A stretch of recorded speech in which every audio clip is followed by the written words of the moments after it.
шаарындагы Лев Николаевич Толстой атындагы номер 1 мектеп гимназиясынын 5А класстын окуучусу Урматова Медина. Дил баян, ыр саптары өзүмдүкү атамдын ондосу менен. Ысыкөл кыргыз бермети. Ысыкөл кандай бакыт мен үчүн, калгандыгым же күндө төрөлүп, чөмүлөмүн, ойнойм кумдун үстүндө, ата-энемдин мээриминдей бөлөнүп. Оба, сен жараткандын бизге береке кутуусуң. Ыйык тыйынды улуу ата бабаларыбыз бап эстеп, барктап, көздүн карегиндей сактап келишпеди беле.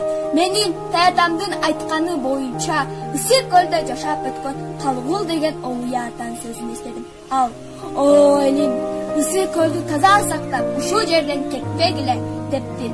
Мен Ысыкөл жергесинен эч жака кетпейм. Ысыкөл кыргыз элинин гана эмес, бүткүл дүйнө элинин бермети. Ал эми мен болсо ошол берметтин бир гана кичинекей тамчысымын. Чыңгыз Айтматовдун Ак кеме аттуу повестинде балага момун таятасы көл угуу жөнүндө айтса, менин таятам көл жергесинен чыккан акылман акелер, манасчылар, баатырлар, окумуштуулар, акын жазуучулар, мамлекетти куруучулар жөнүндө жомоктоп айтып берет. Мына ошолордун бардыгы мага окшошуп, көл жээгинде төрөлүп, көлгө чөмүлөшүп, берметтей тунук тамчы суусун жутушуптур.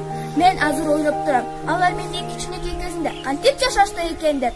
Тайтам мени эркелеткенде эркелетип, көлгө чөм десе чүрүп, ысык кумга онатып бекен деп.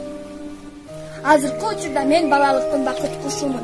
Себеби Ысыкөл менен менин жаным бирге. Айланасы асма тоого